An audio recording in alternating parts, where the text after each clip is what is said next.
Bonsoir. Bonsoir, bienvenue à tous. Bienvenue à la 5e conférence annuelle d'On Purpose à Paris, qui est sur le thème aujourd'hui « Le sens exclut-il le profit ?» Je suis Rima Mokayesh, je co-dirige On Purpose à Paris et je vais vous parler rapidement d'On Purpose avant de vous présenter nos intervenants de ce soir. On Purpose a été créé à Londres il y a 10 ans, on a des bureaux à Paris et à Berlin. Et chez On Purpose, on est convaincu qu'une autre économie est possible. Une économie qui mette le sens avant le profit, qui fonctionne pour tous et où l'épanouissement professionnel de chacun contribue au bien commun. Ça demande une reconfiguration du système qui sera menée d'après nous par les professionnels qui transforment les organisations dans lesquelles ils travaillent. Et notre rôle à nous, c'est de créer des liens entre l'économie à impact et ceux qui souhaitent y contribuer par leur travail. Et on fait ça en accompagnant des professionnels inspirants qui ont décidé d'exploiter tout le potentiel de leur carrière pour la mettre au service du bien commun. Je vais m'arrêter là, mais on pourra en reparler après la conférence si vous avez des questions sur notre organisation. Et pourquoi cette conférence? Parce que ça fait 10 ans qu'On Purpose existe, 10 ans qu'on parle de mettre le sens avant le profit. Et on s'est dit qu'il était justement le temps de questionner le lien entre ces deux notions, en fait. Si le sens doit venir avant le profit, est-ce que pour autant le sens doit exclure le profit? Surtout à l'heure où de nouveaux acteurs font leur apparition avec de nouvelles plateformes pour les accueillir, de nouveaux cadres juridiques qui évoluent. Comment est-ce que ça va changer le paysage traditionnel de l'ESS en France? Quelles opportunités il faut saisir? Et à l'inverse, à quoi est-ce qu'il faut être vigilant? Voilà ce qu'on va essayer de débroussailler ensemble tous les 6 ce soir. Alors, je vais vous présenter un par un nos intervenants de ce soir, et dans l'ordre du plus proche de moi au plus éloigné. Alors, Santiago, tu es un des fondateurs de Change Now, qui est un sommet international annuel qui met en scène les acteurs de l'innovation et de l'entrepreneuriat pour le changement. Vous avez accueilli respectivement 2000 personnes et 6000 personnes lors de vos 2 premières éditions, et pour la 3e qui se tiendra en janvier prochain au Grand Palais, vous en attendez 20 000 pour en faire une sorte d'exposition universelle de l'impact. Dans ta vie passée, tu avais travaillé dans les secteurs de la banque et du digital, tu avais fait une école de commerce, tu avais fait l'INSEAD, où tu avais été notamment fondateur du TEDx local. Donc l'événementiel et l'innovation, c'est quelque chose auquel tu touches depuis un moment. Est-ce que j'ai oublié quelque chose d'essentiel dont notre public devrait avoir connaissance avant qu'on démarre? Je rajouterais dans les vies anciennes qu'il y a un passage du côté de la scène, de la magie. J'ai fait beaucoup de magie, j'étais magicien à un moment. Enfin, je veux dire, ça joue parce qu'on essaye de... j'ai l'impression que pour retomber à un moment, j'avais pas du tout prévu de faire des choses dans l'événementiel. Et il fallait bien que ça vienne de quelque part, donc je pense qu'il y avait une passion comme ça avant. Et donc, non, tu as très bien résumé la chose.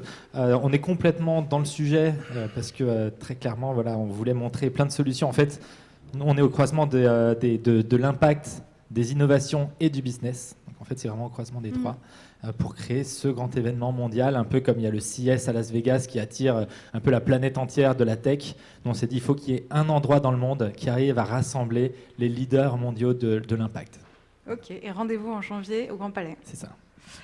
Tarek, toi tu diriges le comité national de liaison des régies de quartier, qui est en fait la tête de réseau des régies de quartier, qui sont 130 structures locales disséminées sur tout le territoire français et qui servent le développement économique, social, politique et culturel des quartiers. Dans ta vie d'avant, tu avais étudié à Dauphine et à Sciences Po, tu avais été consultant dans le service public pendant 10 ans, avant de faire le changement et de passer du côté des associations, et tu es aussi l'auteur d'un précis d'économie. Est-ce que j'ai oublié quelque chose d'important? Le dernier point est très important, donc c'est bien de l'avoir souligné. Non, sinon que le réseau des régies de quartier que j'ai la chance de diriger a fêté ses 30 ans l'année dernière, donc c'est un réseau assez ancien dans le monde associatif. Merci. Eva, toi tu es cofondatrice, alors pour le coup, dès ta sortie d'école, de lita.co, qui est une plateforme de financement participatif, ce que vous appelez le equity crowdfunding. Vous souhaitez démocratiser l'investissement durable. L'ITA permet en fait aux particuliers d'investir dans des entreprises à fort impact positif et donc à la fois de recevoir une rétribution financière et de contribuer au monde de demain. Vous sélectionnez des entreprises qui répondent à un ou plusieurs des objectifs de développement durable de l'ONU et vous en avez accompagné depuis votre lancement en 2014 50 en levant près de 20 millions d'euros et en touchant 4500 investisseurs particuliers. Tu es par ailleurs administratrice et membre du bureau du MOVE, le mouvement des entrepreneurs sociaux, Et sur ton temps libre, qui doit être, je sais pas, le dimanche à la nuit, où tu étudies également pour une licence de philosophie. Est-ce que tu voudrais communiquer un élément complémentaire au public ?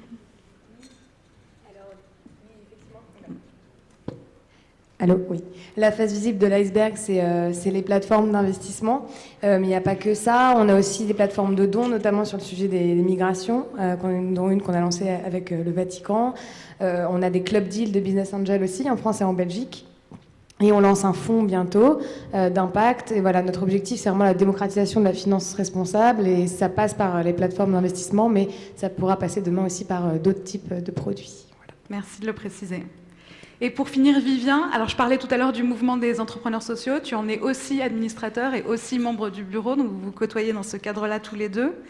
Tu as été pendant 4 ans secrétaire général de l'association centenaire Aurore qui lutte contre l'exclusion sous toutes ses formes, mais maintenant tu travailles à l'AMLI, qui est une association membre de Batigère. Alors Batigère, c'est un réseau d'acteurs du logement social. Et l'AMLI accompagne et construit des solutions de logement adaptées aux personnes isolées et fragiles. Et alors toi, au sein de l'AMLI, tu développes le projet Très Social, qui mène une action sociale et du développement social. Si je résume à peu près, il y a plusieurs couches en fait. Le réseau, l'association, le projet. Et une des spécificités de l'AMLI, c'est que c'est une association loi 1908 et non pas loi 1901. La loi 1908, elle existe seulement en Alsace-Moselle et elle permet en fait aux associations de faire du profit et de redistribuer le bénéfice parmi ses membres. C'est assez spécifique, tu pourras en parler si tu le souhaites. Et par ailleurs, Vivien, tu es élu municipal. Est-ce que tu voudrais compléter ce que j'ai proposé ?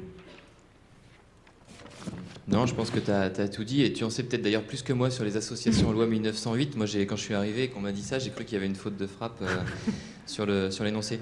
Non, peut-être un tout petit complément en prolongement d'un mandat d'élu municipal. On siège souvent dans tout un tas de trucs tout aussi intéressants les uns que les autres. Et notamment, moi, il y a une des missions qui est assez intéressante. Je suis au conseil d'administration d'une pépinière d'entreprise. Donc voilà, je suis à la fois le côté très social d'un acteur du logement social en France, donc sur la partie précarité, grande précarité, et à la fois aussi membre du conseil d'administration d'une pépinière, donc d'acteurs, alors pas du tout de l'économie sociale et solidaire pour le coup, mais c'est intéressant d'avoir cet équilibre entre le sens et le profit. Merci. Et pour finir, je voudrais vous présenter Pierre Paco, qui va faciliter ce débat avec moi. Pierre, merci d'être là. Toi, dans ta vie d'avant, tu es là, en fait. Pourquoi on se connaît ? Parce que tu es un ancien du programme associé, donc tu es un fellow on purpose. Tu étais initialement ingénieur, et puis tu es passé par la moulinette du programme associé, et aujourd'hui, tu pilotes la transformation chez Enercop. Et par ailleurs, tu es un des fondateurs de l'association Pépin Production, qui promeut l'agriculture urbaine. Merci d'avoir bien voulu animer ce débat avec moi. Et on a peu de temps, on a beaucoup de choses à se dire, donc rentrons directement dans le vif du sujet. Et pour ça, je passe la parole à Pierre. Merci Rima. Bonsoir à toutes et à tous. Encore merci à nos participants d'être présents ce soir. J'ai une première question, plutôt pour Eva et Santiago. On a fait un petit sondage là, à l'entrée. Chacun d'entre vous a participé, j'espère. Et on se rend compte que finalement, la plupart des participants ce soir sont assez peu familiers avec des structures à impact qui arrivent à allier impact et profit. C'est assez impressionnant. Voilà. Il y a plus de la moitié des personnes qui connaissent moins de 5 structures, pour les citer, d'avoir des exemples en tête. Et du coup, j'imagine qu'au fil des ans, vous avez rencontré, sélectionné tout un tas de structures à impact qui se lancent, qui démarrent. Est-ce qu'il y a une trame commune ? Qu'est-ce qui caractérise un petit peu ces nouveaux acteurs, et notamment en termes de business model, de modèle économique et de leur rapport au profit ?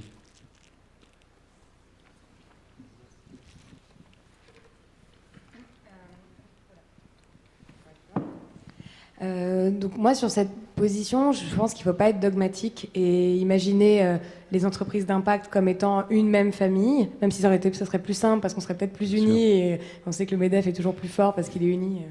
C'est comme dans la politique, c'est toujours comme ça.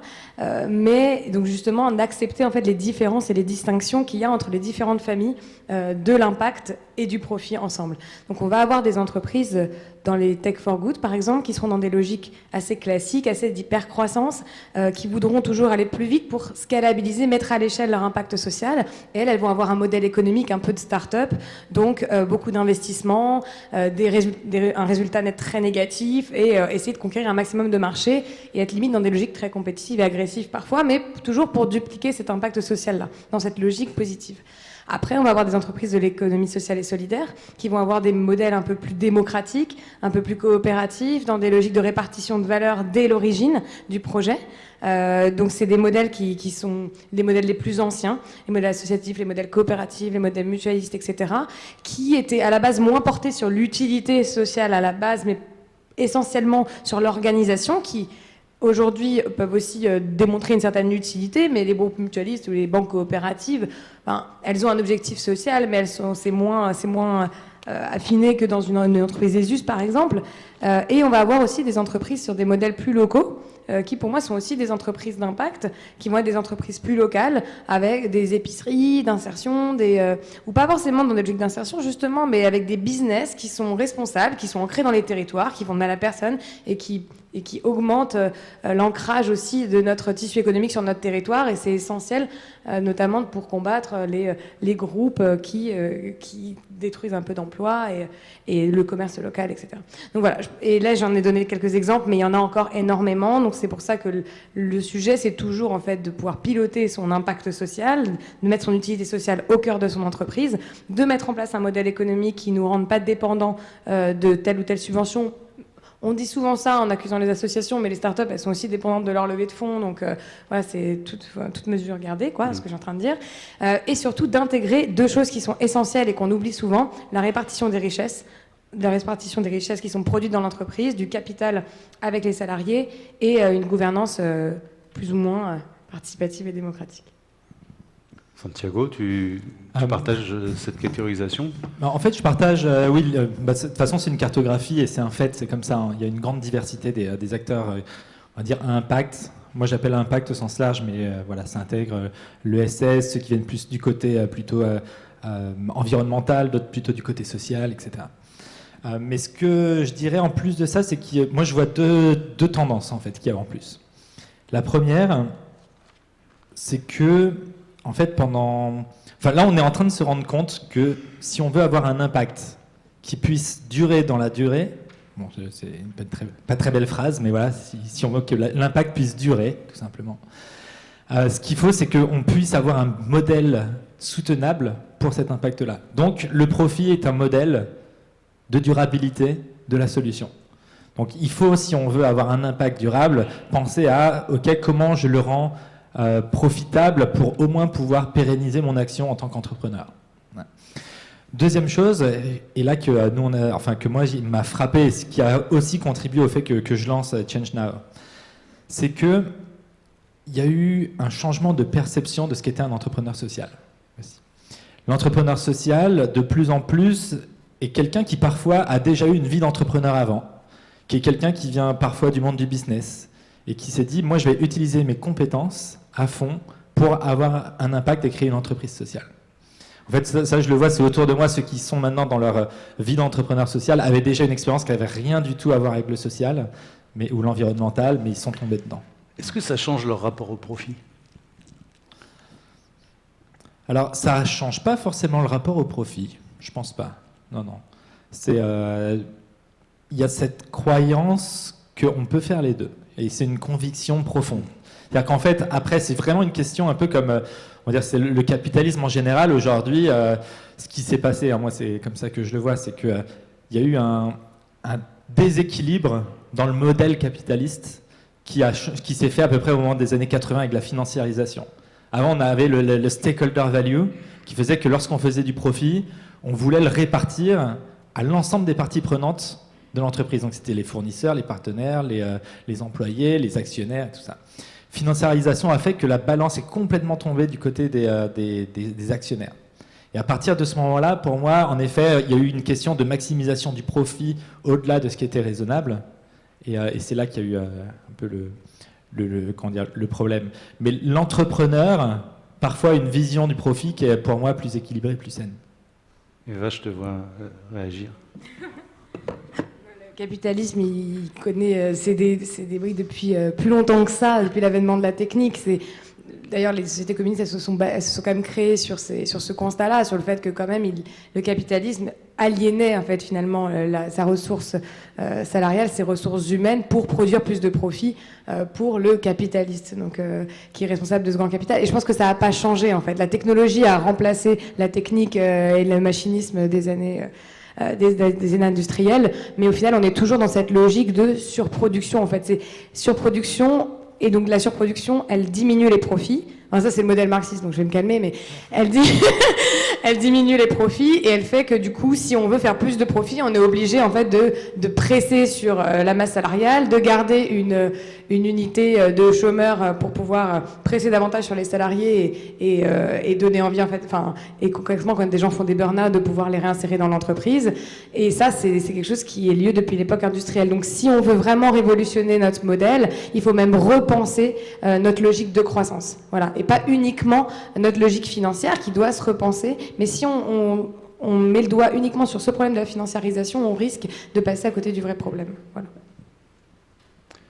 J'avais envie de vous demander si vous aviez des noms à donner, d'exemples justement de structures, puisque le public nous a dit qu'ils n'en connaissaient pas beaucoup. Est-ce qu'il y a des noms que vous avez envie de citer pour qu'on aille voir derrière et qu'on se renseigne et qu'on se dise « Ah tiens, ce modèle-là est particulièrement innovant ou différent ». Moi, je dirais les premières comme ça, enfin, c'est parce que c'est de l'actualité. Hier, il y avait le lancement de TerraCycle Loop. Je ne sais pas si vous avez suivi. Donc ça, pareil, moi, je trouve que c'est un business model qui est super novateur, qui va vraiment dans le sens de l'économie circulaire, de la réduction des déchets, tout en ayant une profitabilité dans l'objectif, en tout cas. Donc ça, c'est un je trouve, des beaux projets qui existent.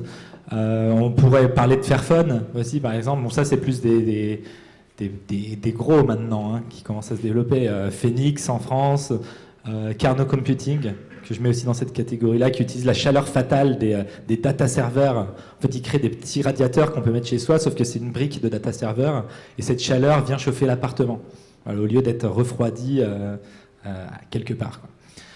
Voilà, c'est déjà un petit panel, quoi. Merci. Du coup, Tarek, Vivien, je me tourne vers vous. Les régies de quartier, ça existe depuis le début des années 80, il me semble. Le réseau Batigère existe depuis une soixantaine d'années. C'est des structures qui se sont adaptées, qui ont évolué au fil du temps. Dans quelle mesure est-ce que vous pensez qu'elles ont été une source d'inspiration en fait, pour des nouveaux acteurs aujourd'hui? Et en fait, est-ce que vous voyez des différences fondamentales dans le rapport au sens, en fait, et dans le rapport au profit?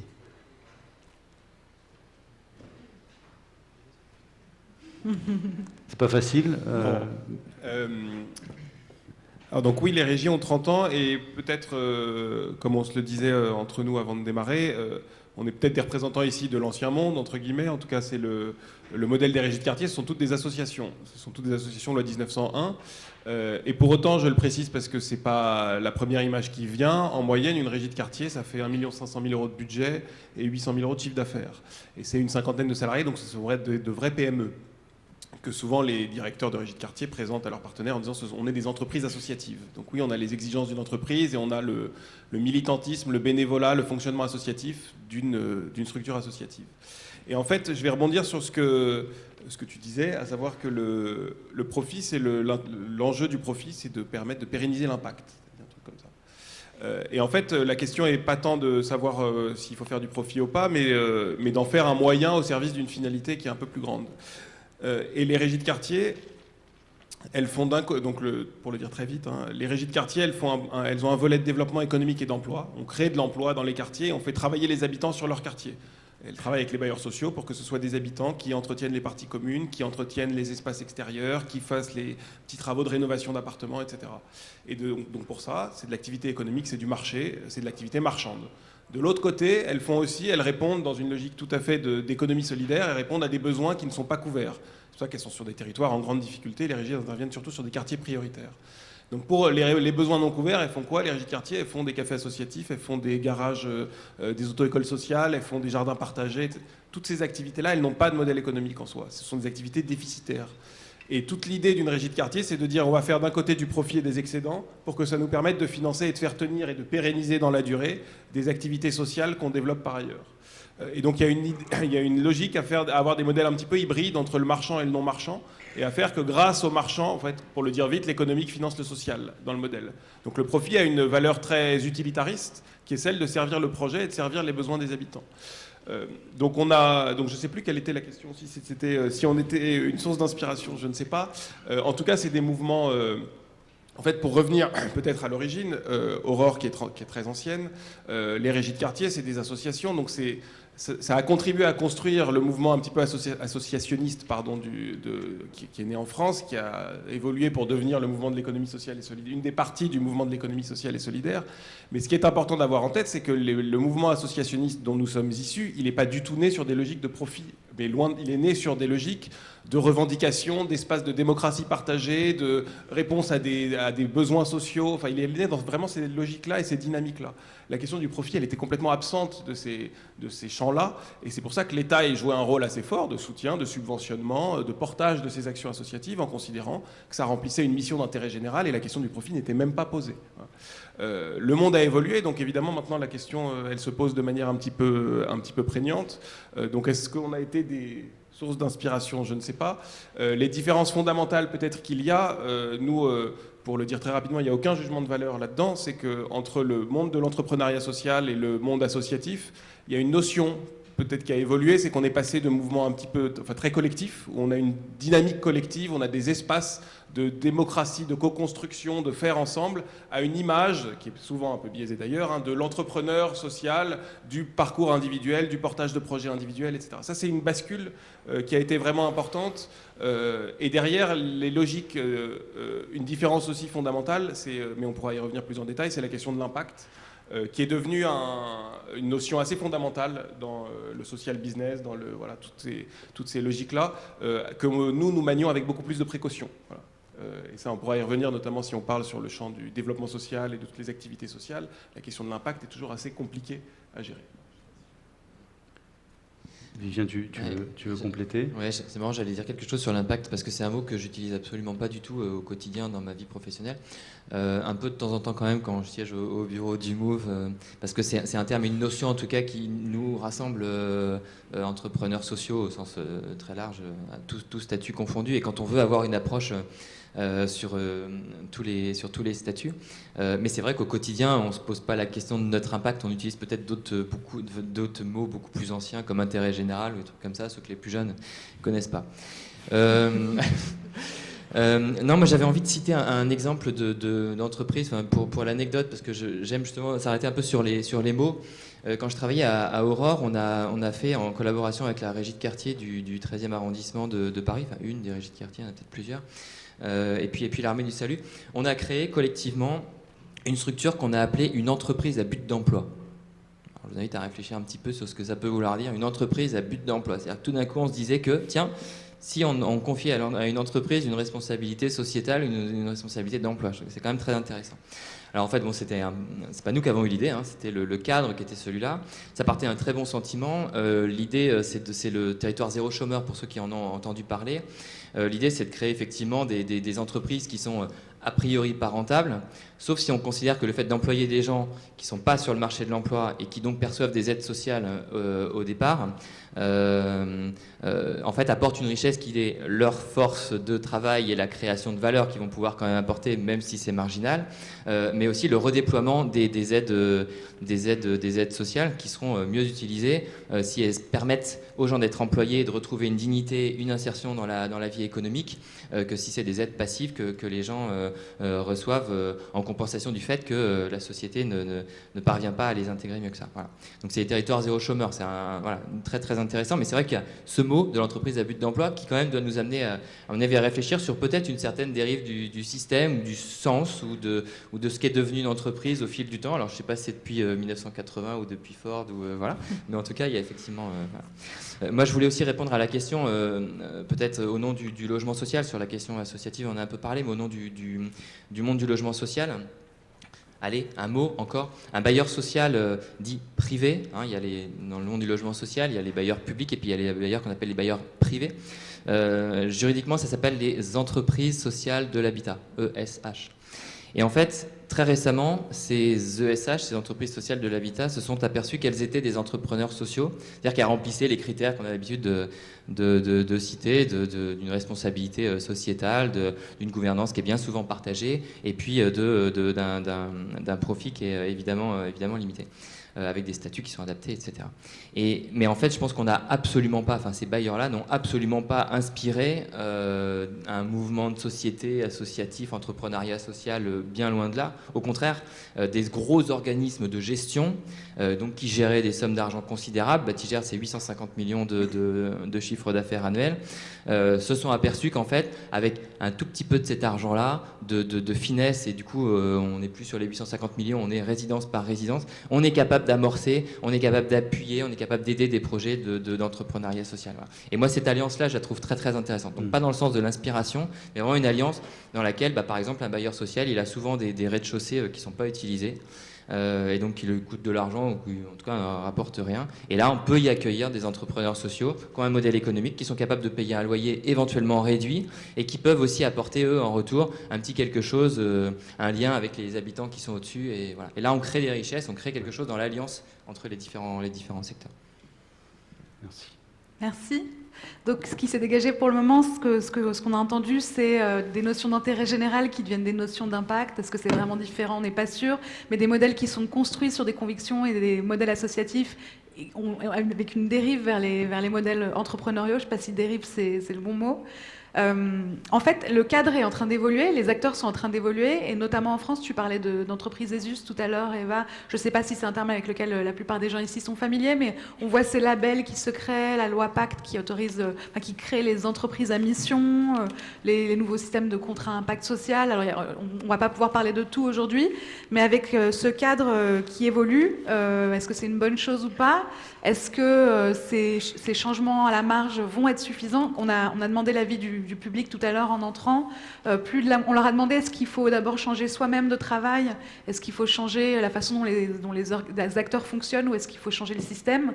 Plus de la moitié a répondu il faut changer le système. Alors, est-ce qu'il faut changer le système? Est-ce que le cadre évolue suffisamment? Est-ce que ça va dans le bon sens? Beaucoup de questions. Prenez-les dans l'ordre qui vous inspire.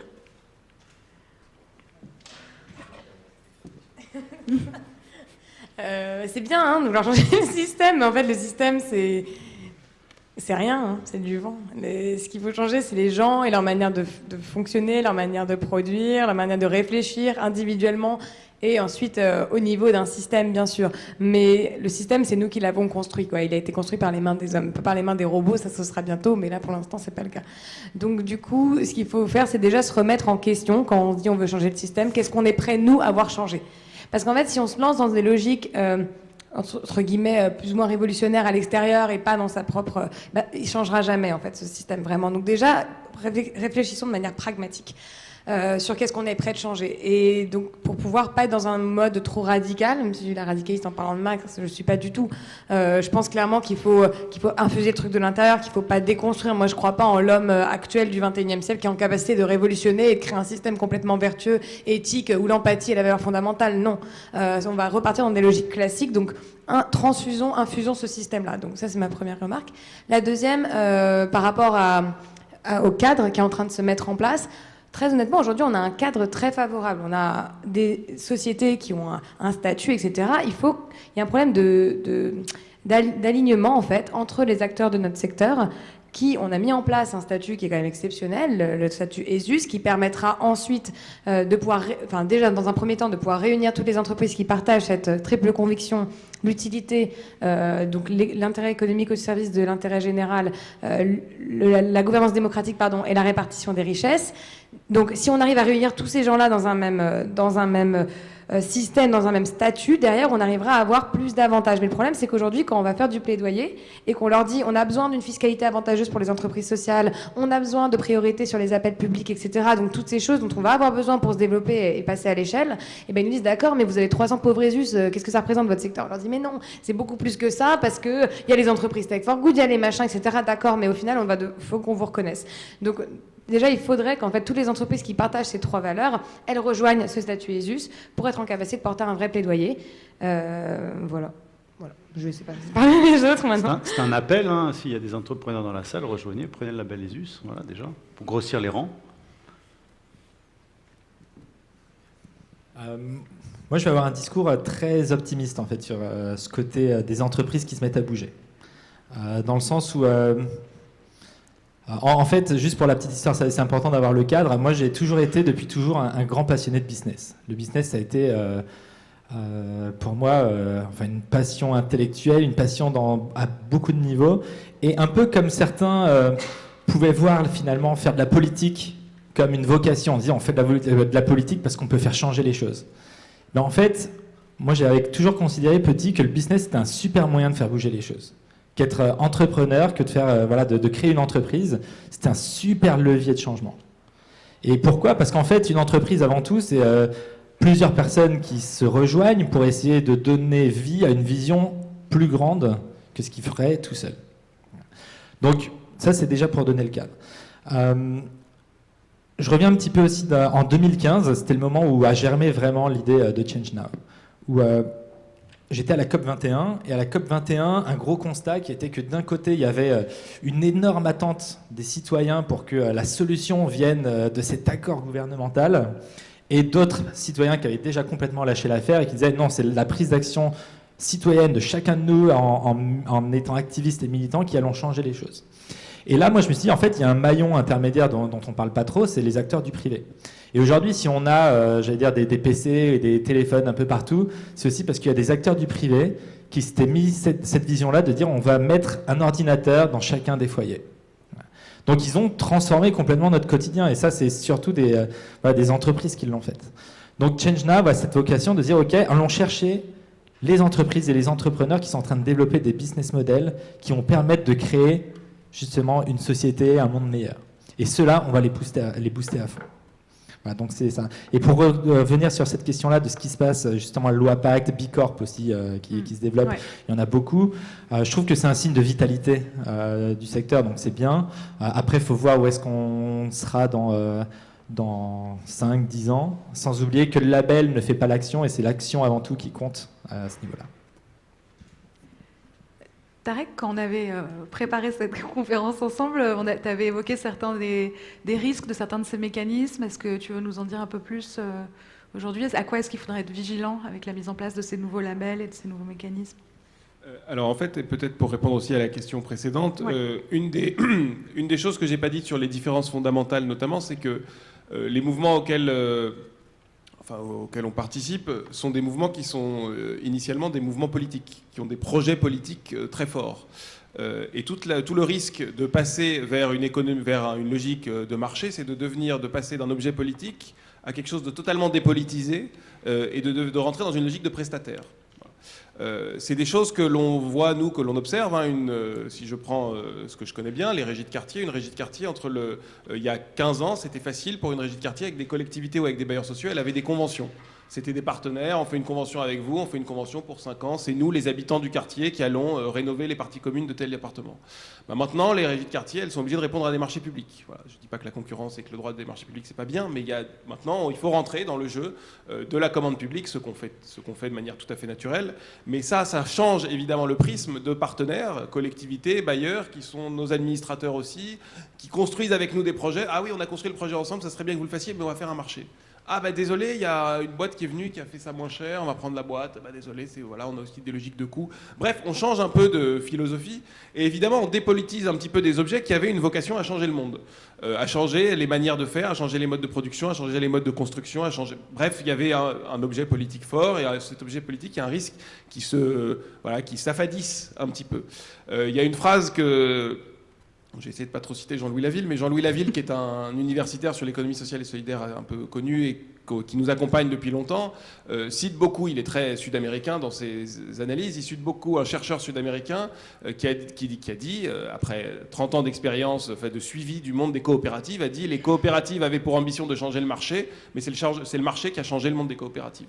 Et donc c'est bien ça la difficulté, c'est comment rester sur des projets de transformation politique un peu forts quand on est pris dans ces contraintes de marché. Et tout ce qu'on a évoqué, on voit assez bien très vite les limites que ça, les dangers, les risques que ça peut faire courir. Il y a eu beaucoup de littérature un peu critique sur, si on prend un exemple qui est très grand public et qui parle à tout le monde, c'est l'exemple du microcrédit. Le microcrédit, pendant très longtemps, et c'est ce que porte notamment Mohamed Younous, qui est un grand apôtre du social business, et il faut que ça s'autofinance, il faut qu'on ait notre propre modèle économique, etc. Jusqu'à arriver à des travers où il y a du microcrédit et parfois arriver à des taux pas loin de taux d'usurier pour les personnes qui étaient en recherche de microcrédit, évidemment dans une logique assez normale de rentabilité de l'objet microcrédit. Il faut être rentable et il faut faire tourner la boutique, donc on pratique des taux d'usurier. Donc on voit bien la contradiction, même dans les termes qu'il peut y avoir entre le projet qu'on essaie de développer et la logique derrière qu'il peut y avoir. Et donc c'est récemment, là, parce que tout ça a été... c'est des débats qui sont assez forts ces dernières années. Il y a une association, un objet qui s'appelle le Mouvement associatif, qui regroupe les principales associations de France, et qui en 2015, en 2014, avait fait un plaidoyer pour dire attention, le marché n'est pas la seule voie pour guider l'économie et le lien social dans les territoires et en France, et il y a peut-être d'autres pistes à explorer. Et donc c'est pour garder quand même cette ambition d'avoir d'autres modèles, d'essayer d'autres choses et de ne pas essayer de tout faire rentrer dans le moule du capitalisme ou de la logique de marché, en se disant est-ce que finalement au fond il n'y a pas, parce que le capitalisme est très fort, je ne suis pas un gauchiste révolutionnaire, mais le capitalisme est très fort, est-ce qu'il n'y a pas aussi une logique à finalement légitimer aussi le capitalisme, à rentrer dans des logiques de social washing, à faire que finalement l'hégémonie du capitalisme, on l'accepte et on rentre dans ce moule-là et finalement on contribue aussi à légitimer un système économique contre lequel finalement on essaye un petit peu, sinon de se battre, au moins de juguler les travers. Voilà. Alors je ne sais pas si j'ai répondu à la question. Si, merci. Un truc pour montrer que le système, il peut être vraiment dégueulasse dans l'opinion publique, mais en fait, s'il est fait différemment, il peut être mieux. Il y a pas longtemps, on a lancé ce qu'on appelle une banque d'affaires, qui est genre le sceau du capitalisme, le mot interdit, avec tout plein de mots à l'intérieur, du M&A, de machin, du LBO et tout ça. Et en fait, finalement, pourquoi est-ce qu'on a lancé cette banque d'affaires ? Parce qu'on a vu l'écosystème de l'entrepreneuriat social et on s'est demandé quelle était la problématique, pourquoi il y avait un problème de passage à l'échelle radicalement. On a analysé un peu le milieu de l'entreprise et on s'est rendu compte qu'il y avait beaucoup d'opérations, de fusions entre différentes entreprises, d'acquisitions, de levées de fonds institutionnels, d'opérations financières en fait, qui ont permis, et pas uniquement financières, entrepreneuriales aussi, qui ont permis à ces entreprises de grossir et d'avoir une taille nécessaire pour vraiment devenir les entreprises majeures, dominantes de notre époque. Donc on s'est dit, pourquoi est-ce qu'on ne ferait pas ça dans le secteur de l'ESS ? Il y a le groupe SOS qui est un exemple un peu agressif de développement d'un groupe associatif et qui finalement, aujourd'hui on ne démonte pas le groupe SOS, c'est quand même grâce à lui qu'il y a eu beaucoup d'associations qui ont pu survivre. Il a pu promouvoir aussi, je parle de lui, Jean-Marc Borrello, mais le groupe SOS en soi a pu promouvoir le modèle associatif comme un modèle qui pouvait être un modèle entre guillemets dominant sur certaines filières, etc. Donc il faut faire pareil sur les entreprises sociales. Et c'est pourquoi on accompagne maintenant pas mal d'opérations, mais finalement assez géniales, de fusion entre des entreprises adaptées, de cession de tech for good à d'autres tech for good qui sont plus importantes. Parce qu'en fait, qu'est-ce qui se passe ? C'est que quand une entreprise sociale, elle n'atteint pas ses objectifs et qu'elle se retrouve devant le tribunal, essentiellement, ce qui se passait, c'est qu'elle déposait le bilan. On a vu des tech for good qui avaient des technologies exceptionnelles passer au tribunal, déposer le bilan sans avoir réfléchi à si elles auraient pu développer des stratégies de collaboration et d'association avec d'autres entreprises pour grossir. Donc voilà un exemple de le modèle, l'injonction du capitalisme qui est la banque d'affaires, qui peut finalement être un outil simple utilisé au service d'un impact plus grand. Voilà. Merci. Je voulais prolonger moi un petit peu ce qui a été dit là tout à l'heure. J'ai eu un tout petit moment d'inattention et puis je me suis réveillé quand Santiago a dit qu'il s'agissait de plusieurs personnes qui se rejoignent pour mener ensemble un projet, etc. Et tout d'un coup je me suis dit tiens, il parle du monde associatif et de l'association, quoi. C'est comme ça qu'on se... Et puis après je me suis dit non. Parce que finalement, et alors ça je trouve que c'est intéressant la discussion qu'on a ce soir, parce que finalement on fait la même chose au départ quand on se retrouve pour créer une association d'un côté, créer une entreprise de l'autre. Après, c'est pas exactement le même moteur, quoi. On est là pour parler du sens et du profit. Sens et du profit. Je pense que le fait associatif, c'est souvent ça. C'est on se retrouve, on se met d'accord pour un objet qui est un objet à portée plus large, politique, d'intérêt général, et qui va apporter quelque chose en tout cas des associations dont on parle ce soir, impact social, etc. L'entreprise se crée au départ pas pour ça. Et donc après, il peut y avoir un intérêt particulier, ou il peut y avoir une volonté particulière de créer une entreprise pour faire quelque chose d'autre que du profit. Mais au départ, une entreprise est là-dessus. J'introduis comme ça pour parler d'entreprise à mission. Parce que finalement, effectivement, l'État est en train d'introduire dans les textes cette nouvelle notion d'entreprise à mission. C'est une vraie question tout ça, parce que d'abord, moi j'ai été étonné d'apprendre qu'une entreprise n'avait pas le droit d'avoir dans son objet social une mission relevant d'intérêt général. Voilà. Et donc pour pouvoir éviter des problèmes juridiques avec les actionnaires, il fallait que l'État autorise une entreprise à pouvoir prendre des décisions en fonction d'un objet qui serait un objet d'intérêt général. C'était assez étonnant quand même. Donc maintenant, ok, juridiquement on neutralise ça. Par contre, après, effectivement, on a beaucoup parlé de greenwashing ou de social washing. Il y a quand même un vrai enjeu de ce côté-là. C'est-à-dire que est-ce qu'une entreprise qui va se déclarer entreprise à mission, et pour un certain nombre de grands groupes, je combats moins les grands groupes qu'Eva, qui disait combattre les grands groupes tout à l'heure. J'ai noté l'expression, elle a dit ça. C'est le... Faut le dire. C'est un abus de langage. Mais néanmoins, il y a un certain nombre de grands groupes qui vont devenir des entreprises à mission et qui vont avoir des capacités et des moyens de communication énormes. Bien plus énormes que ce qu'ont tous les entrepreneurs sociaux, associations, etc. pour parler de leur action et de tout ce qu'ils font d'intéressant. Et donc ça, je pense que ça va sculpter un peu différemment la représentation qu'on va pouvoir avoir des entreprises, des associations, etc. Et je ne suis pas certain que ce soit uniquement favorable. Parce que finalement... Oui, c'est des entrepreneurs qui ont créé ce genre de petit objet, et surtout ce qu'on met dessus, les Facebook, Twitter, etc. Moi j'y suis, je suis sur Facebook, Twitter, etc. Mais quand même ces derniers temps, on s'est aperçu que dans le projet politique, ou en tout cas dans le projet technique, il manquait peut-être une petite dimension qui permet de préserver la vie privée, qui permet de s'inscrire dans du long terme, dans un parcours individuel de long terme, éventuellement avec le droit à l'oubli à un certain moment. Et ça en faisait pas partie parce que ce projet était un projet de business, un projet technique au départ, et que c'était au départ pas tant que ça un projet politique. Peut-être plus pour Google que pour Facebook, mais quand même. Voilà. Et je pense qu'il est important quand même que chaque acteur... oui, les entreprises, certaines entreprises vont être plus vertueuses que d'autres, mais c'est important que les acteurs politiques, et là je pense à l'État, à la puissance publique, etc., et aussi aux entrepreneurs sociaux, aux associatifs, etc., soient porteurs avec force aussi de leurs responsabilités politiques, sociales fortes. Voilà, ça a manqué clairement dans ces... Voilà. Et c'est là, quelque part, moi je le lance un peu comme une question, c'est là qu'il y a peut-être quand même un peu une concurrence quelque part entre la question du sens et la question du profit. Enfin, on descend à quelque chose d'application très, très concrète là, mais c'est là qu'à un moment... peut-être que si Facebook avait été une association, peut-être que dès le départ, il y aurait certaines questions qui auraient été posées. Voilà. Alors après, je ne veux pas conclure qu'il y a un système qui est inférieur que l'autre, même très sérieusement, mais voilà, quand même petite alerte là-dessus.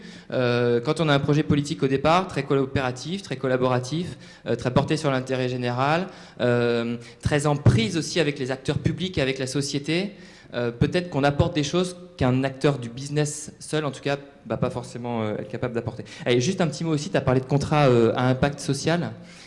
Ça, c'est une dimension, je ne sais pas si beaucoup d'entre vous connaissent ça. En gros, l'idée, c'est que plutôt que donner une subvention, on va donner de l'argent à une association qui va s'allier avec une banque, et ils vont être bien payés à la fin s'ils ont réussi à produire des économies pour l'État. Globalement, c'est plutôt pas mal. Je ne sais pas si j'ai été clair, mais ça permet à l'État de faire des économies, aux associations de poursuivre leur activité, d'innover éventuellement pour faire peser moins lourdement le poids de leur action sur les finances publiques, très bien. Et puis donc aux banques de financer légitimement une action qui finalement est une action publique, hein, ou en tout cas qui relève d'intérêt général. Sur le papier, ça a l'air nickel. Ça fait très très peur à un certain nombre d'acteurs associatifs. Pas forcément les plus gros, SOS, Aurore, ils sont capables de le faire. Ils ont l'ingénierie pour, ils sont capables de se doter de l'ingénierie pour, et ils vont être capables de faire ça. Par contre, dans le secteur associatif, il y a aussi tout un tas de petites associations qui ne sont pas forcément capables d'aller chercher des fonds sociaux européens, qui ne sont pas forcément capables de produire des contrats à impact social.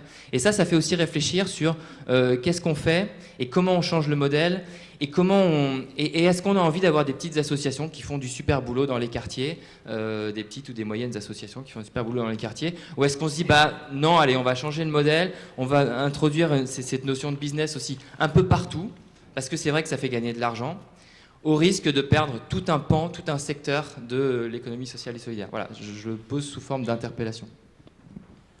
Moi, je vais juste rebondir parce que forcément, moi, je défends le côté que on peut avoir une entreprise s'il est bien mené, en fait, avec une vraie vision derrière, qui allie sens et profit, est un super outil en fait d'impact à grande échelle.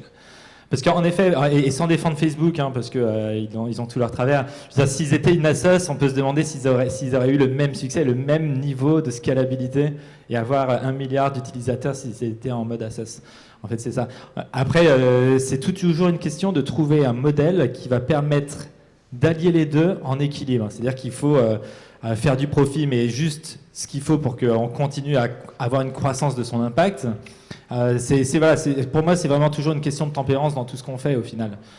Mais voilà, c'était juste pour dire que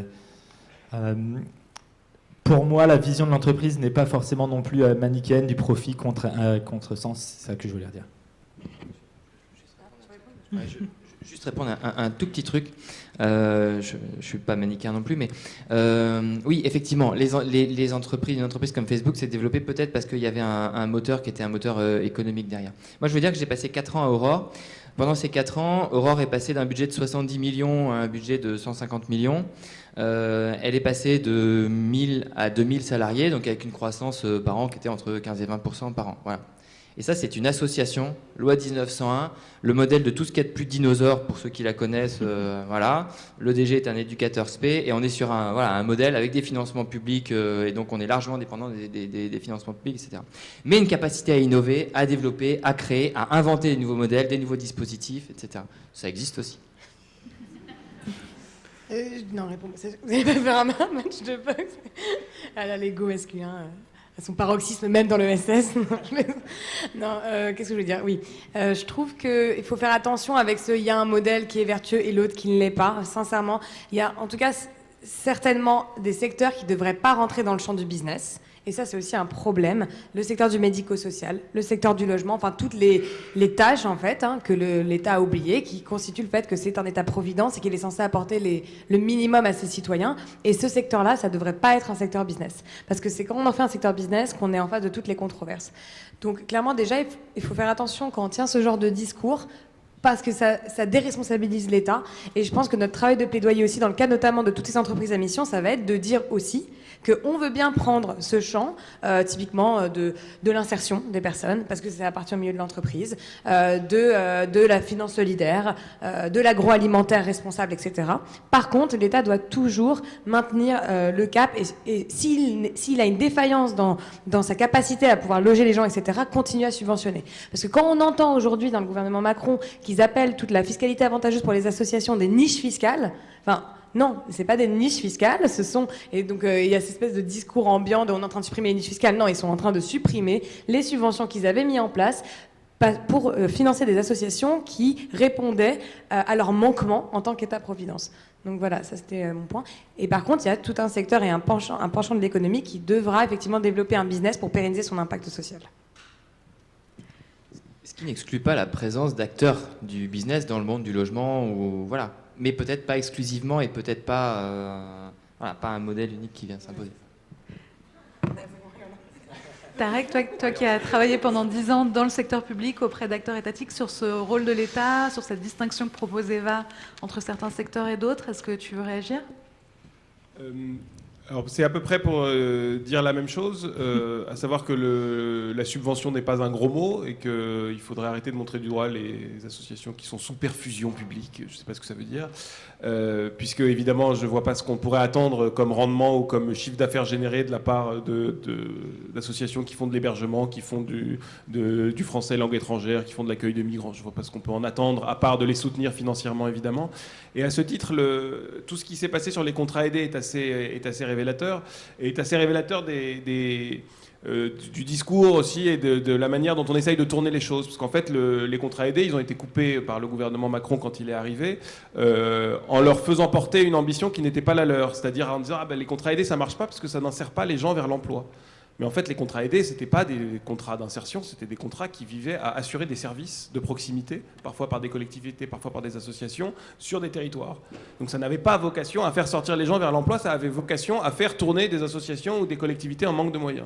Donc on a coupé les contrats aidés, et si vous allez à Saint-Denis, vous verrez qu'à Saint-Denis, si vous faites un recensement d'associations, dans les quartiers les plus paupérisés, vous en trouverez 10 qui ont fermé, une qui faisait de l'accueil de lecture, une qui faisait de la garde d'enfants, une qui faisait du français langue étrangère. Mais évidemment que on leur coupe les contrats aidés, elles n'ont plus aucune solution pour s'en sortir. Donc l'État a un rôle assez fort à jouer et à assumer, en disant que oui, il y a des secteurs sur lesquels il est logique de s'appuyer sur l'État. Et en fait, il y a quelque chose de... D'abord, il y a un soutien à l'action en elle-même, mais c'est important à notre avis aussi de voir tous ces espaces-là comme des espaces de vie démocratique et comme des espaces, du coup, d'expression citoyenne, d'expression politique. Et à notre avis, l'État a pour rôle de favoriser ces espaces-là, même s'ils vont contre ce que l'État est en train de promouvoir. Alors, il y a beaucoup en ce moment de polémiques dans le monde associatif sur l'État est en train de museler les associations. Il y a une association historique qui fait de l'aide aux prisons, qui fait de l'aide aux prisonniers, dont la subvention du ministère de la Justice avait été coupée. Il y a dû y avoir je ne sais combien de pétitions et de manifestations pour qu'ils remettent la subvention parce qu'ils trouvaient qu'ils étaient trop grande gueule et qu'ils se plaignaient trop du système pénitentiaire, etc.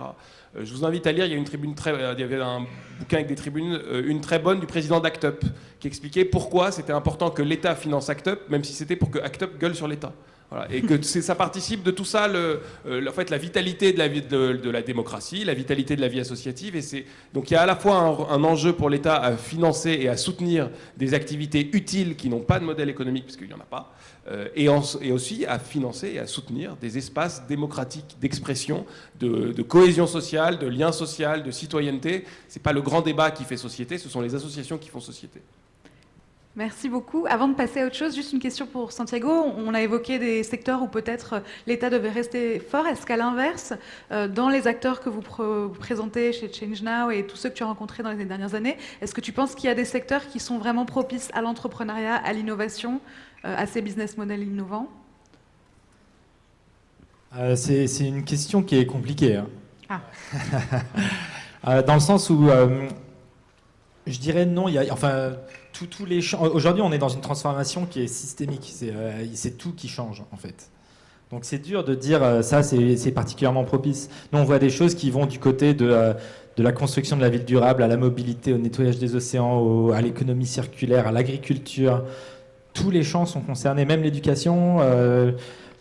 Par exemple, voilà. un exemple dans l'éducation ? Dans l'éducation... Alors là, on est vraiment sur des autres. Sur l'éducation, c'est vraiment différent, puisqu'on parle là de vision différente de comment tu apprends les choses. Par exemple, aux États-Unis, il y a Muse School, qui est un mouvement qui se répand là-bas, qui est beaucoup plus sur de la pédagogie active, qui intègre énormément de liens. En fait, c'est bien, il y a un mot qu'on utilise, que j'entends de plus en plus, qui est le EI, mais qui n'est pas Emotional Intelligence, qui est Environmental Intelligence. Et là-bas, voilà, c'est vraiment ça. On va éduquer les enfants à être en contact, à savoir ce qu'est la nature, parce qu'à partir du moment où on sait ça, on sait qu'il faut aussi la préserver dans une certaine mesure. Ils intègrent, je crois, c'est une fois par jour un des repas et complètement végétarien. Voilà, ils sont en train de justement apprendre le nouveau mode de vie, un mode de vie beaucoup plus soutenable. Et c'est des projets entrepreneuriaux, donc tu Oui, tout à fait. Okay. Ouais. Merci beaucoup. Peut-être juste avant de passer à la suite, dire où se trouve On Purpose sur cette échelle-là. Nous, on est content de poser les questions. On n'a pas de réponse, on n'a pas de dogme, on travaille avec vous tous. Vivien, tu as accueilli chez Aurore beaucoup d'associés. Lita, tu as un associé on purpose chez toi. Lita, je t'ai appelée Lita. Eva, tu as un associé on purpose chez toi. Tarek, j'essaie de te convaincre d'en prendre un, mais ce sera pour bientôt. Et Santiago, on est partenaire sur le prochain Change Now. Donc nous, ce qui nous importe, c'est que le dialogue soit ouvert et que tous les types d'acteurs puissent s'exprimer et trouvent leur place. Alors la quête de sens, c'est aussi à l'échelle individuelle.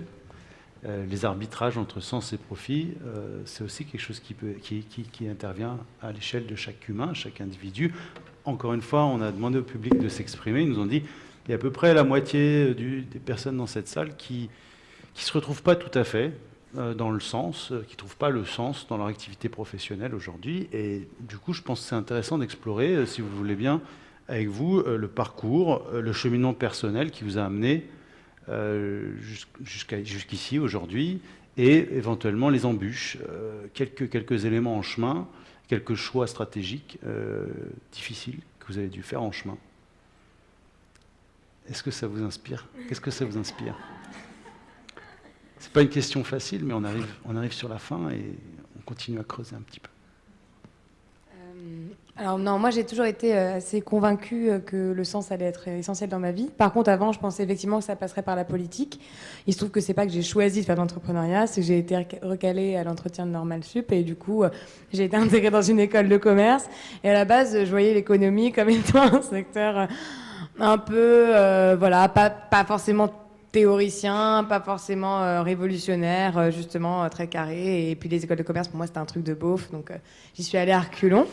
Et finalement, quand je suis arrivée, j'ai découvert que j'étais une snob et une grosse connasse, parce que très honnêtement, j'ai vu beaucoup plus d'engagement à l'EM Lyon que j'ai vu pendant tout mon parcours avant, un peu dans les MJS ou au sein même de la prépa normale. Et après, ensuite, quand j'ai suivi mes camarades qui sont entrés, là, il n'y a pas photo, quoi. Donc, clairement, finalement, voilà, j'ai réalisé plutôt dans l'inverse, qu'en fait, l'économie et l'entrepreneuriat pouvaient être vraiment un vecteur de changement.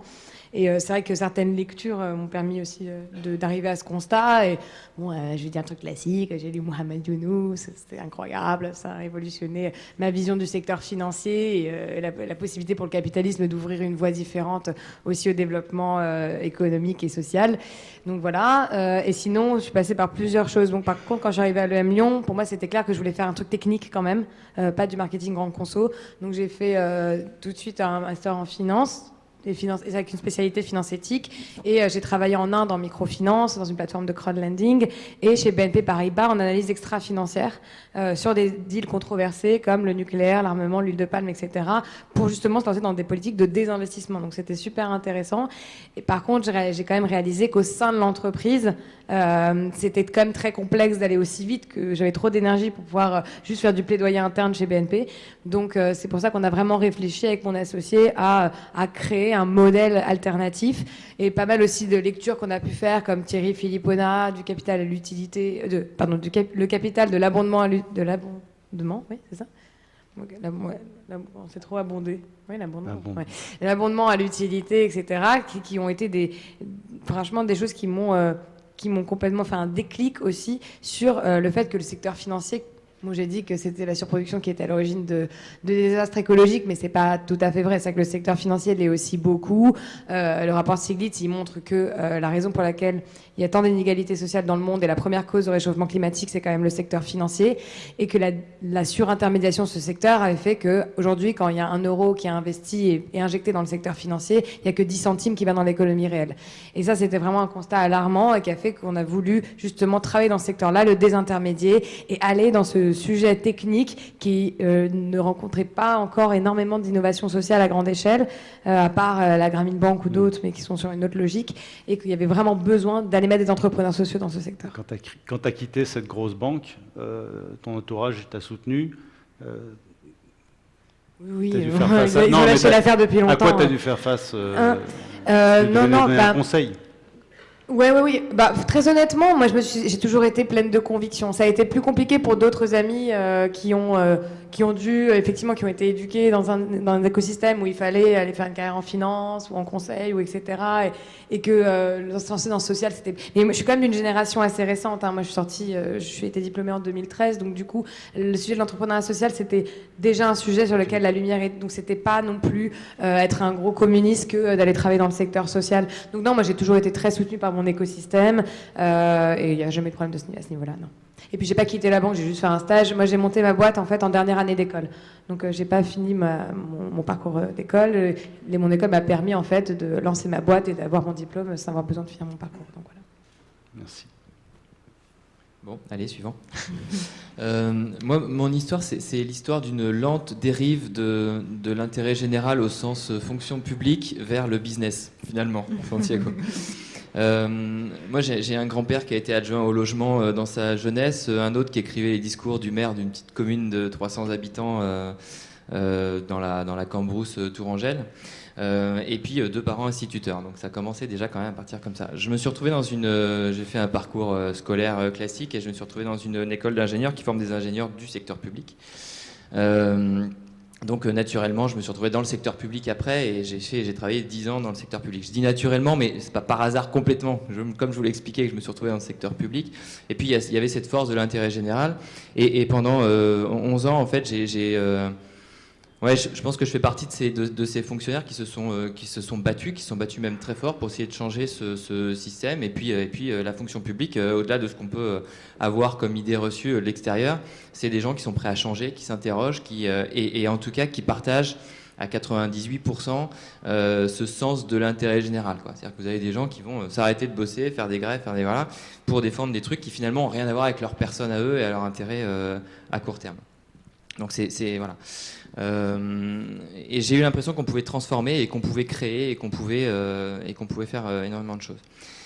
J'ai pas eu le temps d'être convaincu du contraire quand, à force de démocratie, à force de... J'étais à la direction générale d'une petite collectivité des Yvelines et c'était la gauche plurielle qui était à la tête de cette collectivité et dans un grand esprit de démocratie citoyenne, ils se sont alliés, désalliés, réalliés, beaucoup travaillé ensemble, enfin beaucoup écouté, voilà. Et puis en gros, il n'y avait pas de patron là-dedans. Il y a eu 3 listes au premier tour des élections sur juste l'équipe sortante des élections municipales. Et au deuxième tour, il y avait 5 listes candidates, dont ces 3 listes de gauche qui se sont magnifiquement neutralisées, et puis la liste Front National qui est arrivée devant.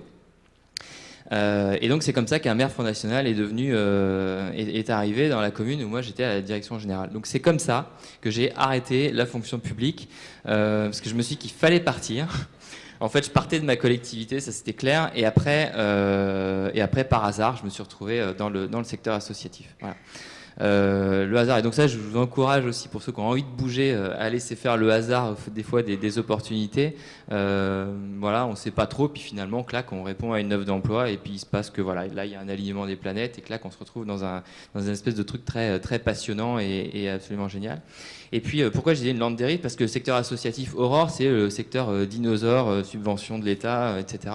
Alors que le secteur associatif Amli, où je suis aujourd'hui dans le logement social, on est dans un groupe, et donc une association qui fait partie d'un groupe où il y a des sociétés de logement social, mais sociétés.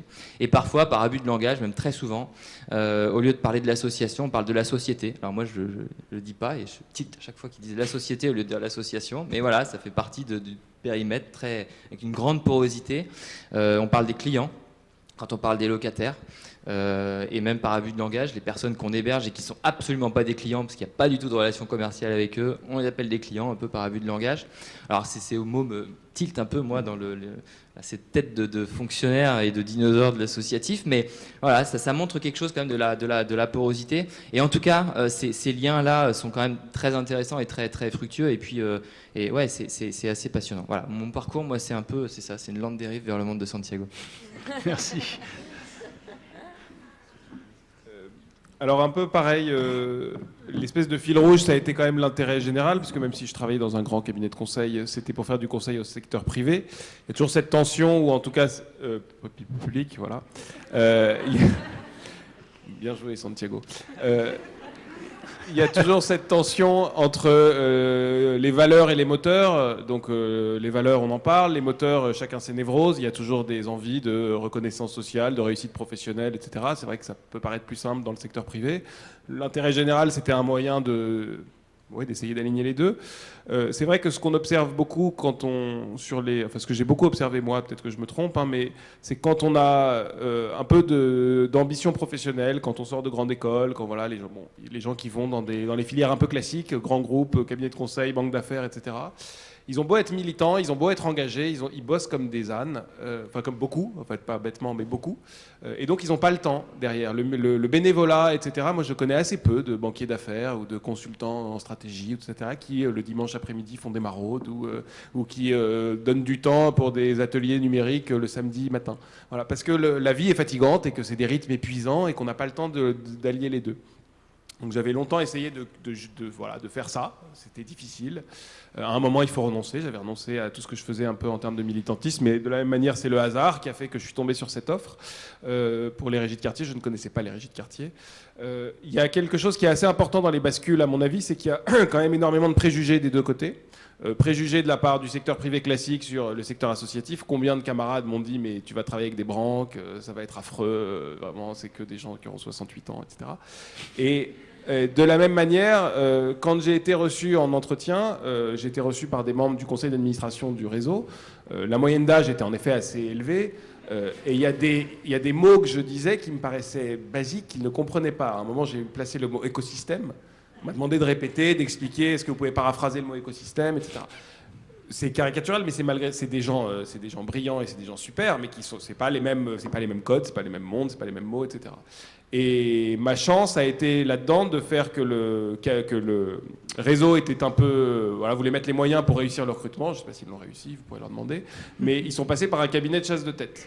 Et donc c'est le cabinet de chasse de tête qui a reçu mon CV, qui a compris mon CV. Je pense que si eux avaient reçu les CV, ils n'auraient rien compris à mon CV.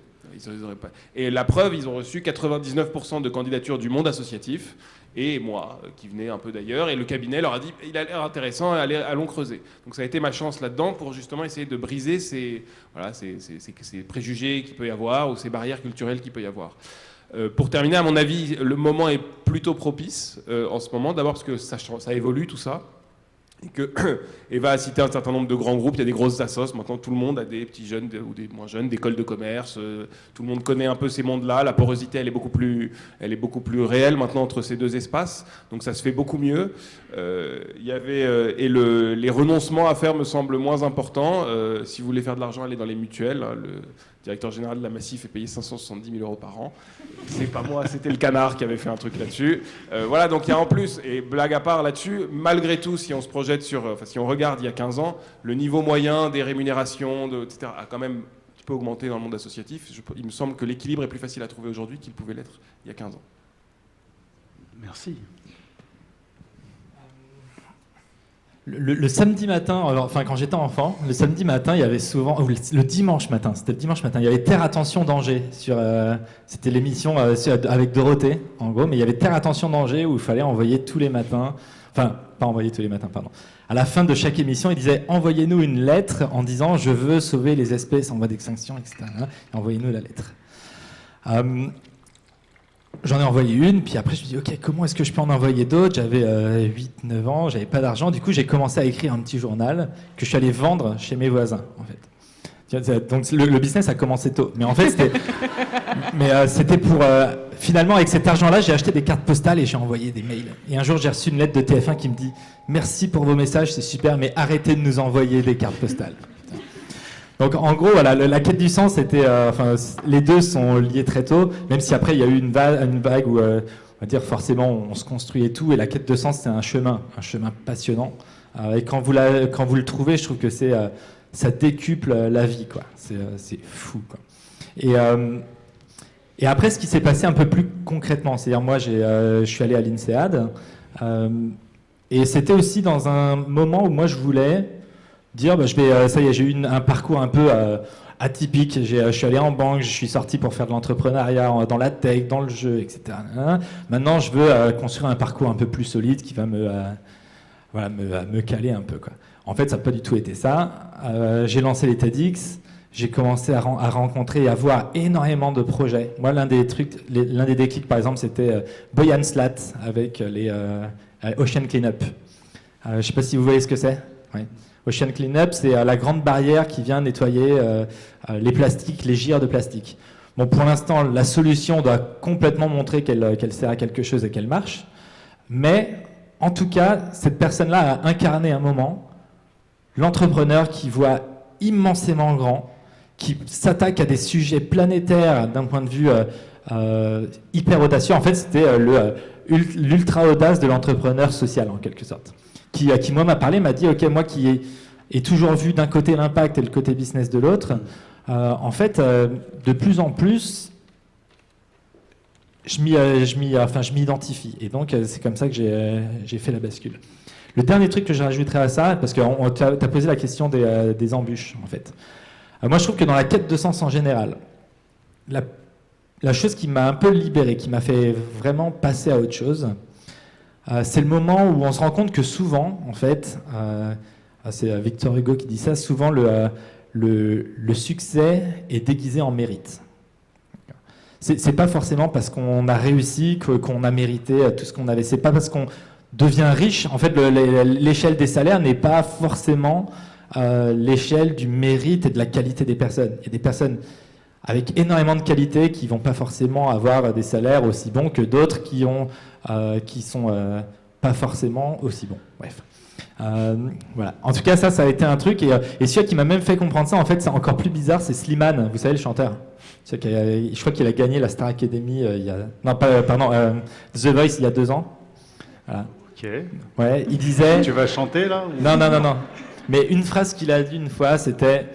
Il y a des destins qui se font et des destins qui ne se font pas, mais ça n'enlève rien au talent de chacun. Voilà. Et donc ça a été... Merci.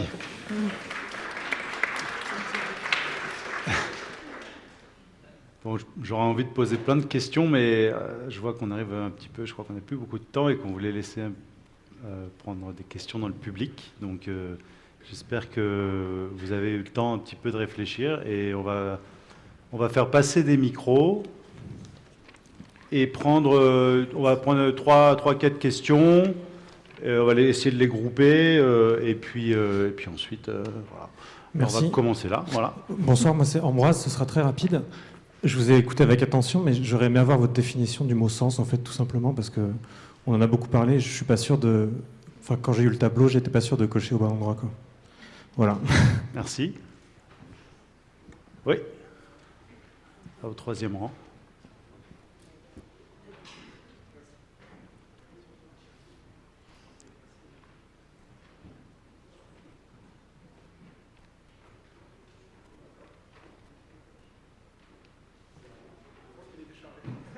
Non, ça a l'air bon là. Allô ? Oui. Merci. Donc merci pour cette intervention, enfin ces interventions qui étaient très intéressantes. Moi je m'appelle Julien, je suis grand débutant en la matière, je ne suis que candidat au programme. Et j'avais une question je voudrais rebondir sur ce que Eva vous disiez. Dans les 3 valeurs de l'ESS, vous parliez de la gouvernance démocratique. Et en fait, je voulais savoir, j'ai l'intuition que c'est probablement un des garde-fous, en tout cas, pour éviter que le profit soit le loup dans la bergerie, et que pour celui qui décide de où va le profit, qu'en fait le pouvoir soit partagé alors, au sein de l'organisation probablement, et peut-être même plus largement avec les parties prenantes. Et c'est une intuition, et je voulais savoir quel était, sur la base de vos expériences, votre constat et vos convictions. Merci. Est-ce qu'on peut prendre une 3e question? Je vois une main levée au fond.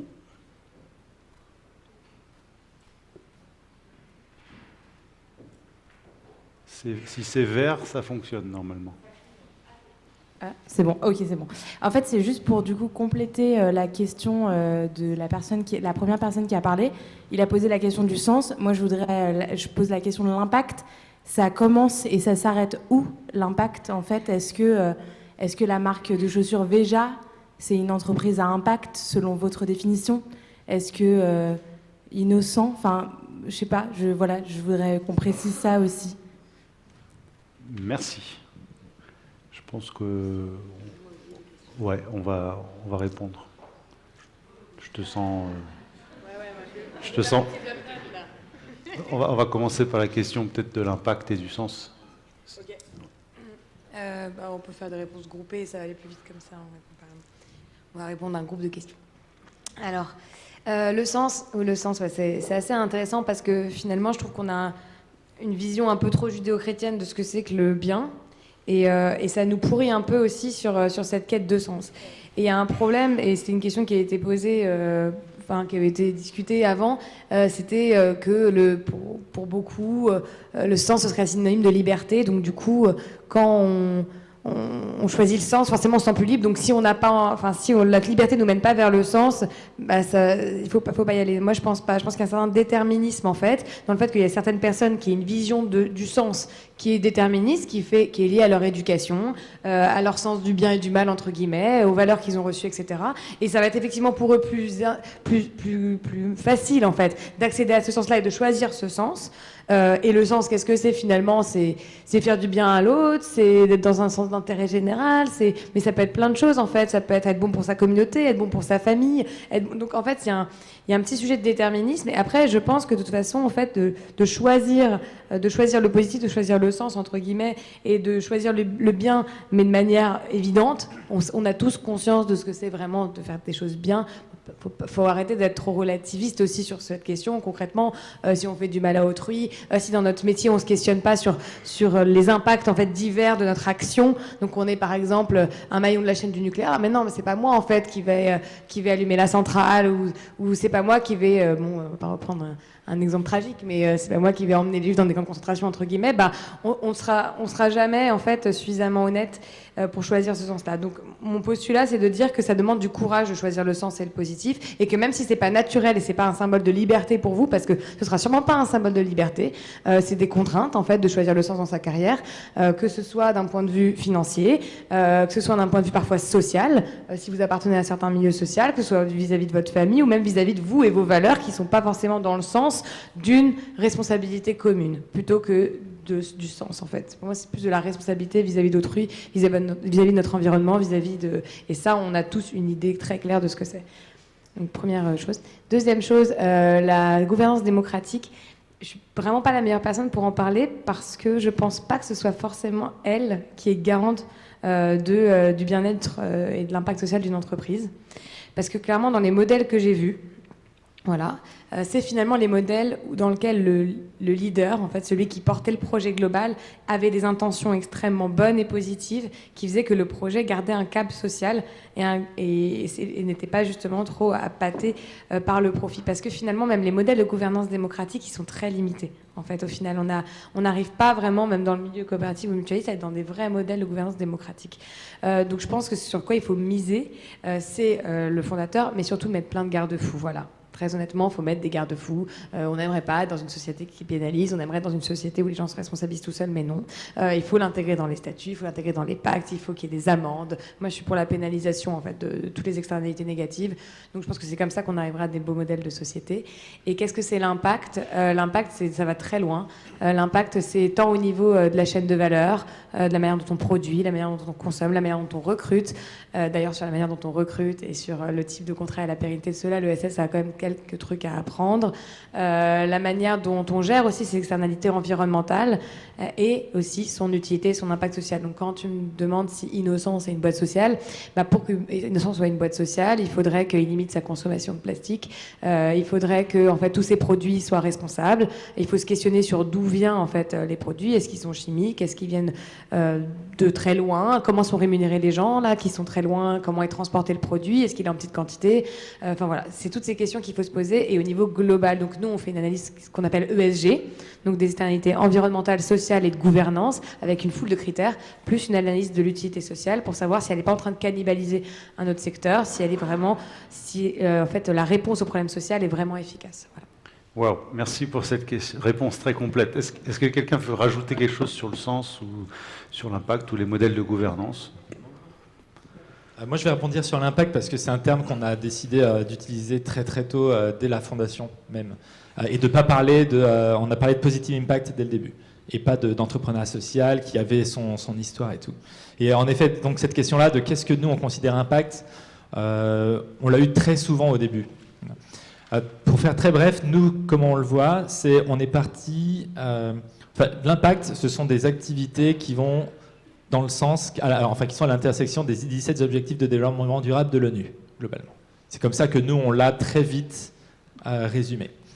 Maintenant, si je devais rentrer un petit peu plus là-dedans, sans compter les 17, si on les retravaille et tout, etc., et qu'on s'axe sur des priorités, aujourd'hui, pour moi et pour nous, les 4 grands axes qui sont clés dans l'impact, qui sont un peu nos urgences, bon, forcément, il y a tout ce qui est lié au changement climatique. Bon, tout le monde en a entendu parler, c'est souvent celui qui vient le plus vite parce que il est partout et c'est l'un des plus urgents. Mais il ne faut pas oublier les autres, c'est-à-dire que l'équation de ce qu'on doit résoudre est beaucoup plus complexe, en fait. Il y a d'autres problèmes qui sont aussi celui de la finitude des ressources. Voilà. Ça aussi. Comment on va faire en sorte qu'aujourd'hui, on arrête de... je crois que c'était il y a 2 jours qu'on était au jour du dépassement de la Terre pour la France. Voilà. Moi, mon rêve, c'est qu'un jour, on voit le curseur commencer à aller dans l'autre sens. Là, je veux dire, on aura commencé à vraiment avoir fait un truc hyper bien, quoi. 3, c'est tout ce qui est d'éviter le crack de la biodiversité. Donc, on commence à entendre parler, et notamment tout ce qui est lié à la pollution, aux océans et tout, ça va vraiment se jouer à ce niveau-là. Les coraux, comment on va garder cette chaîne de biodiversité. Et 4, très important aussi, qui est le facteur humain. C'est-à-dire que, comme tu le disais, Eva, le changement est à la fois au niveau des solutions, des choses qu'on met en place, mais beaucoup aussi au niveau des gens. À la fois au niveau des mentalités, de comment on est prêt à vivre différemment et comment on intègre le plus grand nombre possible pour que ce soit une vie pour tout le monde beaucoup plus soutenable. En fait. Voilà les 4 grands leviers, les 4 grands pôles que je vois moi dans l'impact aujourd'hui, en priorité. Merci. Encore une petite réponse. Merci. Ouais, j'ai allé vite. Moi, je voulais parler juste du partage du pouvoir.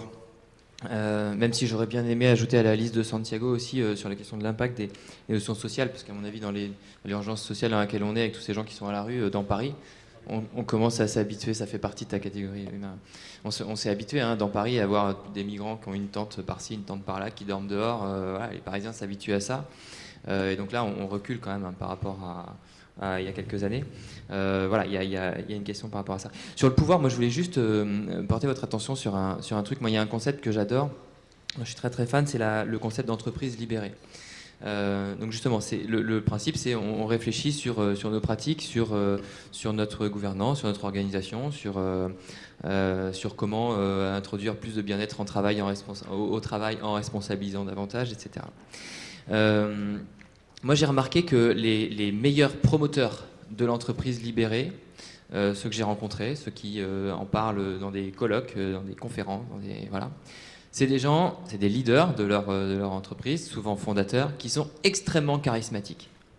Et ben, je dis que rien que ça devrait nous mettre la puce à l'oreille. C'est quand même... moi, j'ai un soupçon. Voilà. Je me dis, s'ils sont si charismatiques que ça, est-ce que vraiment ils partagent le pouvoir, ou est-ce que, comme tu le disais tout à l'heure, en fait, c'est des gens qui ont une vision, et en fait, cette vision, ils l'imposent. Voilà. Alors, ils l'imposent pas forcément de façon militaire, dure, etc. Mais n'empêche que, voilà. Alors, voilà, je dis juste, c'est une invitation à la réflexion. C'est-à-dire que ces leaders-là, dans leur pratique et dans leur boîte, comment ça se passe vraiment. Après, je reste ultra fan de ce concept d'entreprise libérée, pas comme un absolu avec des règles un peu bêtes là qu'il faut respecter, tac, tac, tac, mais plutôt comme une interrogation sur nos pratiques, sur comment fonctionne notre entreprise, notre association, etc. Et puis, comment faire pour que les choses fonctionnent mieux de façon plus participative, etc. Merci beaucoup. On va encore reprendre une série de questions. Tous les gens qui ont des questions, levez votre main tous en même temps pour qu'on voit. Je suis pas sûre qu'on ait le temps pour toutes les questions. Ok, on va encore prendre les 3 questions ici. Tout à l'heure, vous avez parlé des critères ESG, donc environnementaux, sociaux et gouvernance. Il y a aussi un terme qu'on utilise souvent qui est l'ISR, l'investissement social responsable. Ce que je voudrais savoir, c'est, connaissant le système économique mondial actuel, est-ce que vous pensez qu'un jour, toutes les compagnies du monde et tous les secteurs pourraient tendre vers l'ISR et respecter les critères ESG, ou au vu de la situation économique et mondiale actuelle, ce sont des critères vers lesquels toute l'économie ne pourra pas tendre et qu'au final, tout ce qui est économie à impact ou entreprises qui veulent avoir du sens ne représenteront qu'une partie de l'économie. Merci. On va prendre 3 questions là. Oui, allez-y. Ok, bonsoir à tous. Le sujet de ce soir a fait sorte qu'on est arrivé à une analyse presque par contraste. D'un côté le sens, de l'autre le profit, le public, le privé. On a vu deux mondes presque qui s'opposent de façon dont on les présentait. On a parlé aussi d'étanchéité. Et du coup, je voulais te parler notamment de la transférabilité des compétences de chacun de ces mondes, parce qu'on a bien compris, pour toi notamment Tarek, qui a fait du public, du privé, qui avait des compétences qui étaient transférables. À quel degré ces compétences sont-elles transférables quand l'objectif est différent, et quelle méthode vous avez développée, naturellement ou par travail, pour transférer ces compétences? Merci. Donc, question sur le transfert de compétences entre les deux mondes. Et on va prendre une troisième question. Bonsoir. Déjà, merci beaucoup pour tous les commentaires. Moi, j'aurais une question qui peut-être englobe un petit peu ce que vous avez dit tout à l'heure. On a l'impression que les questions se posent sur quelle est la définition du sens, de la valeur, etc. Un petit peu les impacts du politique sur ce qu'on voit. Est-ce qu'aujourd'hui, on ne manquerait pas en fait de modèles théoriques, comme on a pu avoir à une époque sur des modèles de développement de l'économie, des ressources humaines et autres? Est-ce que le modèle du solidaire, de l'impact, de vouloir du sens, est-ce qu'on ne manque pas en fait vraiment de modèles théoriques pour qu'en fait tout le monde puisse en fait avoir une même idée de vers quoi on va tendre? Comme aujourd'hui, on sait quand on monte un business, on sait vers quoi on va sur le profit, l'argent, etc. On a tous une vision claire de ce que c'est qu'une entreprise comme ça.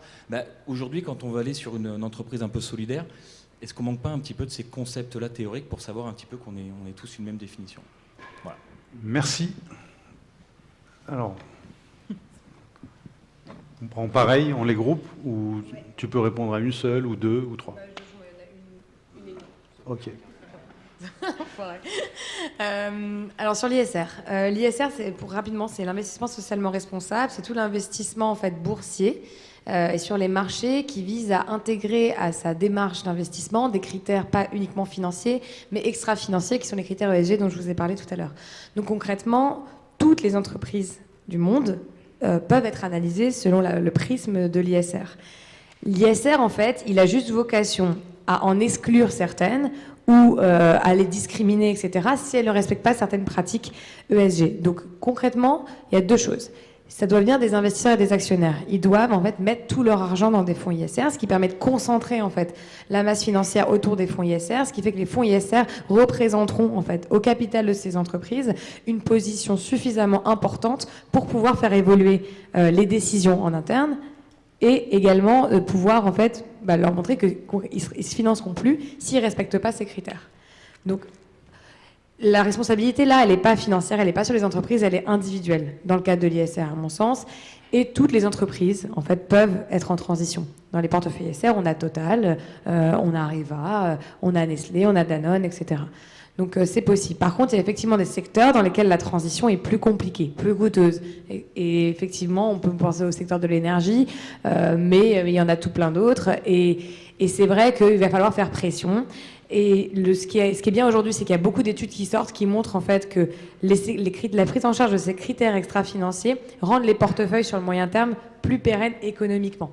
Donc ça, c'est une très bonne nouvelle parce que ça va pousser effectivement des chefs d'entreprise à prendre des décisions qui, sur le court terme, vont avoir un impact peut-être un peu négatif, mais c'était pareil que dans le digital. On a dû investir dans l'innovation à un moment donné, prendre des risques financiers pour pouvoir arriver aujourd'hui à une croissance exponentielle. S'ils ne prennent pas en fait les devants de la scène aujourd'hui, ils n'imposent pas l'intégration de ces critères ESG au développement de leur stratégie, et ben derrière, ils perdront en termes de croissance. Et ça, il y a maintenant beaucoup de rapports qui prouvent ça. Donc c'est une bonne nouvelle pour ça. Donc moi, je suis assez optimiste, mais ça doit aussi venir des actionnaires. Merci. Voilà. Peut-être Tarek pour la question sur le transfert de compétences. Oui, alors pas de... je pense qu'il n'y a pas de difficulté. Les compétences acquises dans un autre secteur, dans un autre environnement sont assez facilement transférables. Je pense qu'il n'y a pas de...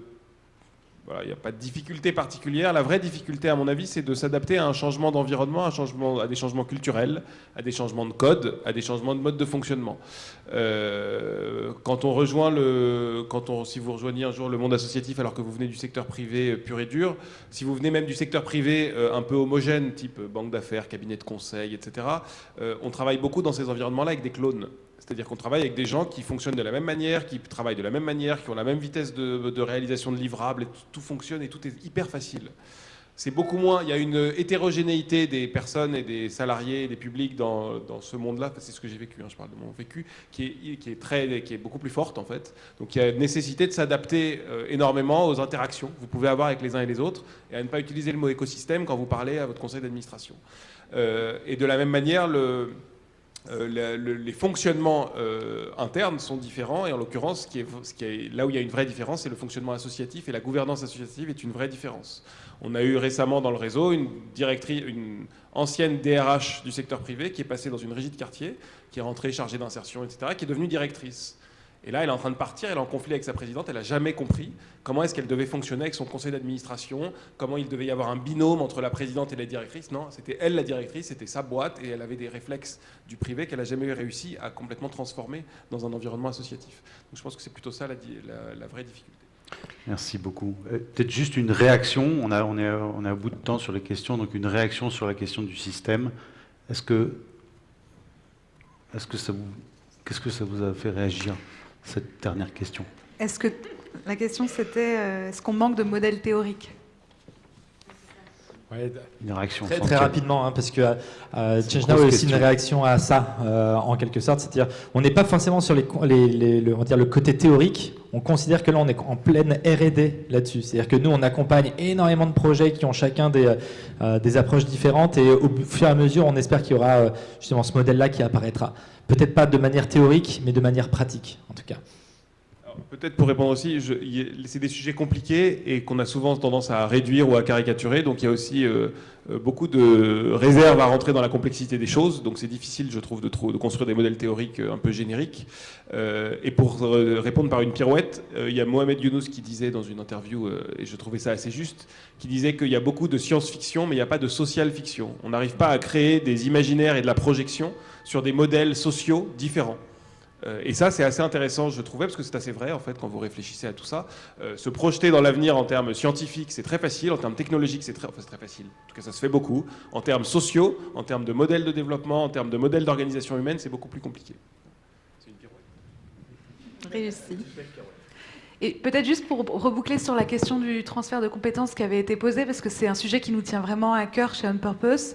Nous, on est convaincus, comme toi, Tarek, et comme vous tous certainement ici, que les compétences sont transférables, que quand on est un bon gestionnaire de projet dans un autre secteur, on peut devenir un bon gestionnaire de projet dans une entreprise sociale, dans une entreprise à impact, dans une association. Et c'est notre conviction, et c'est pour ça que le programme associé existe. Ouais, mais peut-être qu'on continuera la conversation après. Okay. Merci. On continuera la conversation autour d'un verre. Je pense qu'on a besoin d'approfondir. Super. Avant de se quitter, je voulais vous poser 2 dernières questions chacun. Alors, réponse en une phrase chacun, c'est le défi. À quoi il faut être attentif? C'est quoi l'enjeu pour vous dans les 5 années qui viennent? Pour toutes ces personnes qui vous ont écouté parler ce soir, elles rentrent, elles veulent changer de boulot, elles veulent s'engager dans une cause, c'est quoi l'enjeu? Et la seconde question, ce serait de nous recommander une lecture. Après vous avoir écouté parler, si on a envie de prolonger sa réflexion, qu'est-ce qu'il faudrait lire? Dans l'ordre où l'inspiration vient.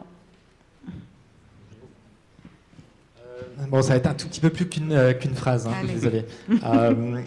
En fait, pour moi, la grande priorité dans les 5 ans, ça va être la coordination. C'est-à-dire qu'il y a une coordination de l'effort. Moi, j'aimerais bien qu'un jour, il y ait une sorte de comité de pilotage mondial de la transition où tu as Sea Shepherd qui travaille avec des boîtes à impact et des trucs comme ça et qui on va dire, choisissent stratégiquement où est-ce qu'ils vont être actifs. Ça, juste parce que, en fait, moi, j'adore l'histoire. Et si on regarde un peu, par exemple, un cas très concret, le siège d'Alésia. Passionnant. Siège d'Alésia. C'est pas une phrase du tout. Ouais, non, mais c'est très court.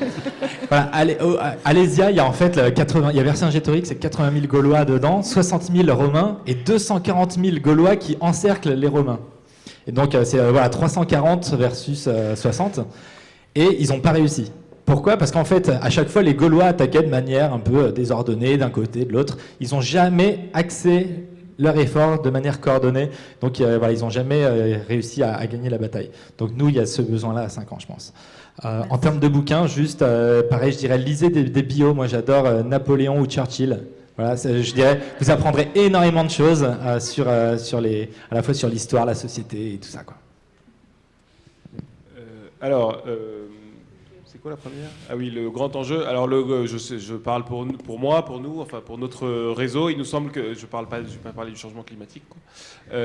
Mais on a à cœur que la diversité de ce tiers secteur soit reconnue, qu'il y ait une espèce des effets de mode. Qui sont assez forts et qui embarquent un peu tout.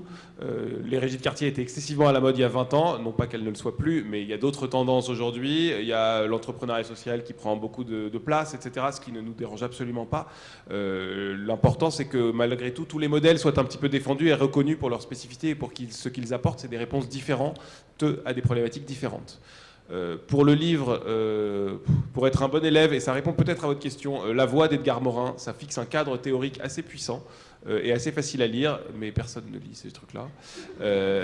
Et pour parler science-fiction, alors il y a un ouvrage extraordinaire de Liu Cixin, qui est un auteur chinois, qui s'appelle Le problème à 3 corps. C'est un 3 tomes, ça fait 2500 pages. Barack Obama l'a recommandé également, si vous ne me faites pas confiance. Barack Obama qui avait travaillé dans les régies de quartier aux États-Unis. Tout à fait, qui faisait du community organizing exactement comme les régies de quartier. Voilà, ce sont 2 très belles lectures. C'est l'enjeu pour les gens en fait ou c'est pour nous? Comme tu veux. Non, mais pour vous, vous êtes forcément bon dans quelque chose, donc utilisez ce don que la vie vous a fait pour faire quelque chose de bien derrière, et pas forcément au niveau de l'entrepreneuriat. Je trouve qu'on valorise beaucoup trop l'entrepreneuriat, c'est pas un milieu tout rose non plus, et il faut pas qu'il y ait que des entrepreneurs, il faut aussi qu'il y ait des salariés dans les grandes entreprises, qu'il y ait des gens dans le corps administratif, etc., qui soient engagés comme vous. Donc voilà, je vous conseillerais de déstarifier le potentiel d'entrepreneuriat et le désidéaliser, parce que c'est pas ouf tous les jours. Ça, c'est la première chose. Et puis à lire, moi quand je stresse un peu, je lis des petits paragraphes comme ça au pif dans le traité de la vie heureuse de Sénèque, ça me détend un peu. Ça permet d'avoir une posture philosophique, et d'être un peu moins stressé sur où est-ce qu'on veut, à quoi on veut arriver dans 10 ans, dans 15 ans, dans 30 ans, quelle sera notre vie, etc. Et plus se concentrer sur la manière dont aujourd'hui en fait on peut être heureux dans le fait de passer d'une action à une autre, quoi. Voilà. Merci. Moi, sur l'enjeu des prochaines années, je rejoins totalement Santiago sur ce qu'il a dit tout à l'heure. Moi, j'ajouterais aussi un enjeu qui est la question de l'éducation à l'engagement. Je ne sais pas comment il faut le dire précisément, mais moi, j'ai parfois pu avoir l'impression, à certains moments de ma vie, que ce soit des moments militants, des moments professionnels, qu'il y avait peut-être un déficit d'engagement dans la certaine frange de la jeunesse d'aujourd'hui. J'aime bien parler comme mon vieux con, comme ça. Et je peux, parce que j'ai quelques poils blancs dans la barbe maintenant. Et je crois que là, on a un vrai défi, c'est-à-dire que l'engagement change de forme, avec des gens qui ne sont pas militants d'un parti politique le même pendant 40 ans de suite, mais qui deviennent engagement pour une cause à un moment, une autre cause à un autre moment. Voilà, ça on peut l'accepter, et ça, la société peut fonctionner comme ça, différemment. Par contre, il faut que notre jeunesse, toute notre succession, tous les gamins qu'on fait là, il faut qu'ils soient engagés, voilà, que ce soit d'une forme ou d'une autre. Et ça, je pense que, je le dis pas juste comme ça pour relever le point et puis dire il faut qu'on y a qu'à. Je pense qu'il y a un vrai sujet éducatif.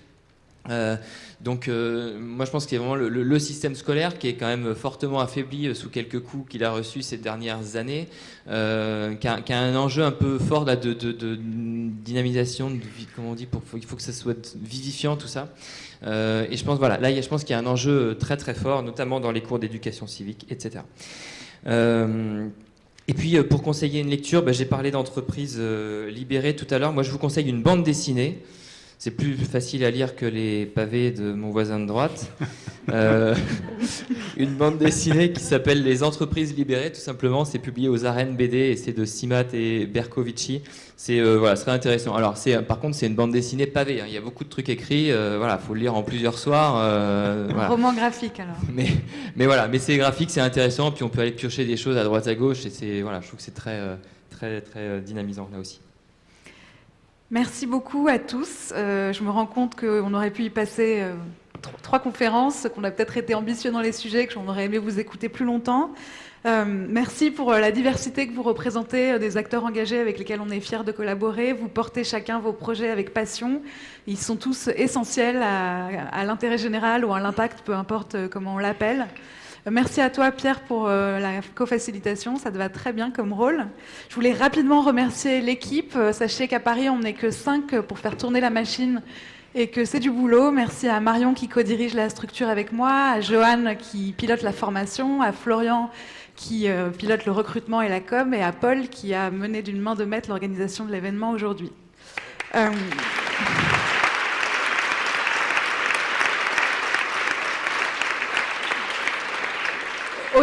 Au-delà de nous 5, il y a aussi toute une communauté, que ce soit les associés qui sont dans le programme en ce moment ou les fellows qui en sont sortis.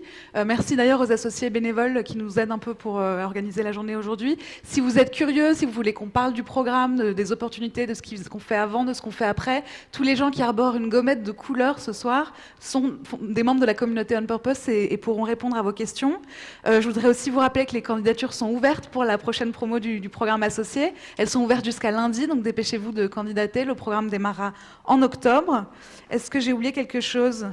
Simplement que les portes ferment à 22h, donc profitez du cocktail qu'on a mis en place, posez vite vos questions aux gens qui vous intéressent parce que ça va passer très vite. Merci.